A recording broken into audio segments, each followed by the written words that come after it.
tuned into Quick Charge, the high voltage podcast bringing you the top stories in electric vehicles and sustainable energy daily. And it's all powered by electric.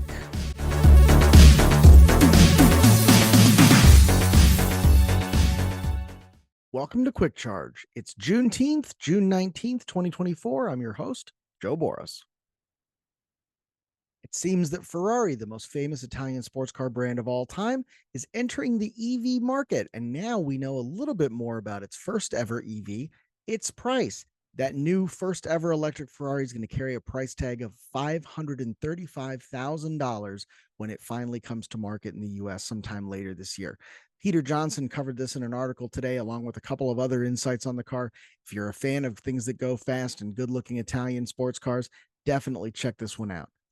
And while we're on the topic of things that go fast, Rivian is going to be racing its new 1,025 horsepower Ascend Quad Max R1T at the Pikes Peak International Hill Climb later this week.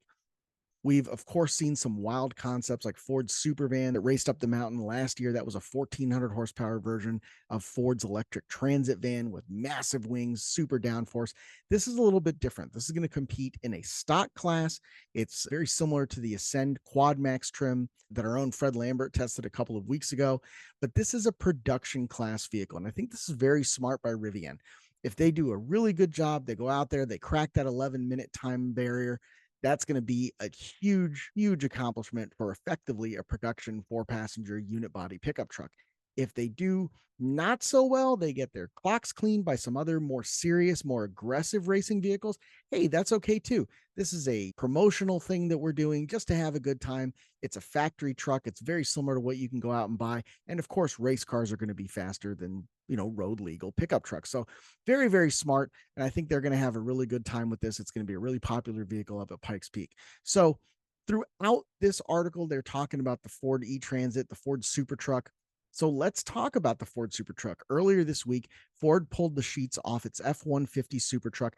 This is the vehicle that they are going to race up Pikes Peak. This is 1,400 horsepower, 3 different motors, a completely bespoke drivetrain. This is a tube frame chassis, shares almost no components whatsoever with the Ford F-150 Lightning that you can go out and buy and drive on the street today. This is a complete reversal of Rivian's model. Ford is going for the overall win here, just like they did last year with the van. They didn't quite pull it off last year. They were beaten by a modified Indy car. We'll see what happens again this year, but they are serious.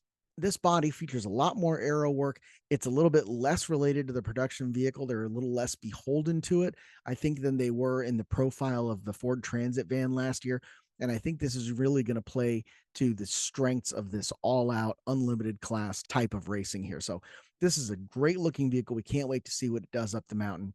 If you're curious to see what this evolved from, we did talk about the 1,400 horsepower Ford Supervan back in February. Definitely go check that out. There's some great videos there, and there's no reason to expect anything but bigger, better, faster, more from the new Lightning compared to the Supervan. So while we're on the topic of Ford, the Ford Mach-E EV lease prices have dropped below the gas-powered Mustang with the latest round of new discounts. Now, I take a little bit of issue with the way that this is worded. They're talking about a 400% discount. Obviously, not a 400% discount. The discount is 400% higher than what it had been, I think is probably a better way to say that. But on Ford's website, 2023 Mustang Mach-E Select, MSRP of $41,695. Lease prices are listed at $392 a month with $45.62 due at signing. That equals $424 a month. The offer is for 10,500 miles annually for 36 months. So this is a pretty good deal for somebody who's looking into that Mustang Mach-E. This is, of course, the second most popular, the second best-selling electric SUV in America right now. Really fun car. People who've driven it tend to like it. I really liked it when I had one as a demo, but the only complaint that I have about it, honestly, and I'm going to continue to have this complaint, you can't close the sunroof, just that massive glass roof.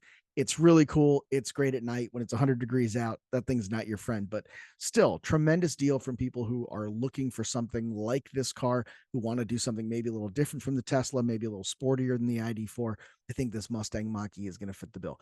Now, the other interesting thing about this story is this is now the second example of the electric version of a popular Ford model being cheaper to lease than the gas version.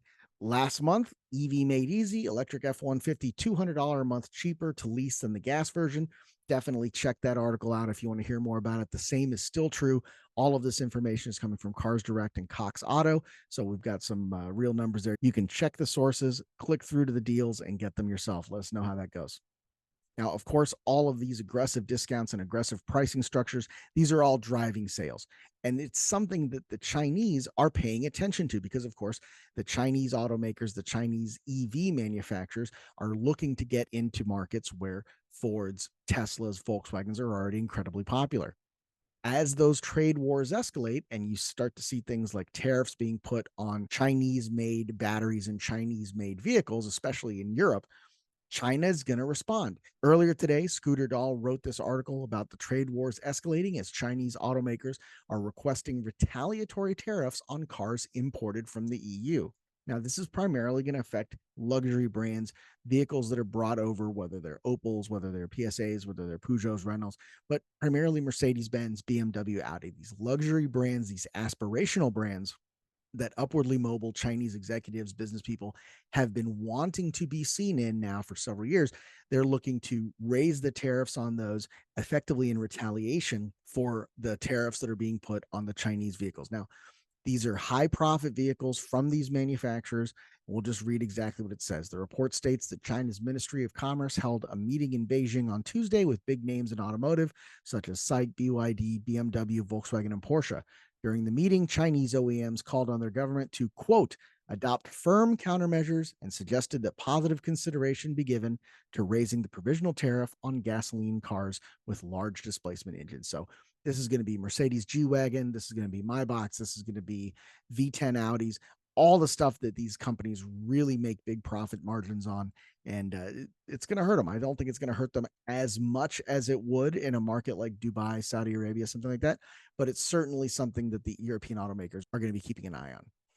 And as we're talking about these vehicles being shipped all over the world, obviously all kinds of goods are shipped all over the world. And as we electrify shipping and logistics, it's going to be important to maintain standards across all of them. At least that seems to be Shell's thinking. Shell opened their first ever megawatt EV charging station for land and sea in Amsterdam earlier this week. Now, this is a really novel concept because you can see that yellow boom arm coming up over the top of that electric semi truck. That's going to lower down that megawatt charging port so they can plug in and charge there. But this is kind of a novel thing because if you continue to read the article and really get a sense of what you're looking at here, this has an arm on the other side where ships, ferries, other kind of boats can come in and plug the megawatt charger in there. We've recently seen Chinese shipping container ships with multiple megawatts of battery pack capacity there. We're starting to see larger electric ferries. We're starting to see plug boats become more and more popular. So this is something that makes a ton of sense, especially as you start thinking in terms of terminal tractors, ro-ro trucks, material handlers, all of this ecosystem, all this stuff that's happening at a port, from the gantry cranes all the way down to the little forklifts and running things back and forth and running pallets back and forth, all of those things can be electrified. And the sooner we get them all on a single standard, the sooner we'll be able to really accelerate that electric vehicle adoption. That's my take. That seems to be Shell's take as well. Let us know what you think in the comments. Now, that's all I've got for today. If you celebrate Juneteenth, happy Juneteenth. If you don't celebrate Juneteenth, you absolutely should. What are you waiting for? Stop watching podcasts, stop watching YouTube, get out there, have some fun, make the best of the rest of the afternoon. We'll see you tomorrow. Don't forget to like and subscribe.